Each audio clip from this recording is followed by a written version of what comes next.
जो प्रॉब्लेम जो येतो आहे जे आपल्याला दिसतात आहे की बँक निफ्टी आणि निफ्टी हे ऑल टाईम हायवर आहेत, पण आपले पोर्टफोलिओ डाऊन आहेत.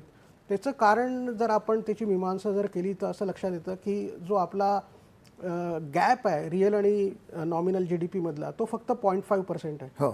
तर त्याच्यामुळे काय होतं, जर एखादी कंपनी असेल, जर ती एखादा प्रॉडक्ट विकत असेल, तर ती जर त्याच्या प्रॉडक्ट विक्रीमध्ये जी ग्रोथ येते, व्हॉल्यूम जी ग्रोथ येते, ती रिअल GDP मध्ये कॅप्चर होते.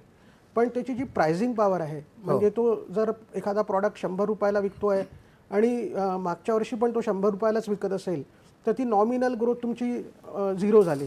तर आता ती नॉमिनल ग्रोथ फक्त 0.5% आहे.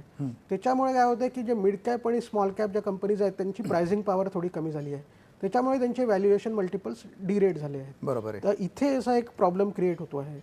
तर हा प्रॉब्लेम याच्यासाठी क्रिएट होतो आहे कारण की हा बेसिकली सगळ्या ग्लोबल गोष्टींचं एक रिफ्लेक्शन आहे. बरोबर आहे. जे काही ट्रम्पनी टॅरिफ लावले, चायनामध्ये जे एक्सेस कॅपॅसिटी आहे, त्याच्यामुळे कमोडिटी प्राइजेस एक डिफ्लेशनरी प्रेशरमध्ये आलेले आहेत. हो. स्टील प्राइजेस झाले, ऑइल प्राइजेस झाले, हे सगळे रेंज बाउंड झालेले आहेत. त्याच्यामुळे जे एक ब्रॉड लेवलवर इन्फ्लेशनरी फोर्सेस जे असतात, जे आपल्या प्राइजेस किमती वाढवतात, त्या एक स्वीट स्पॉटमध्ये असायला हव्यात.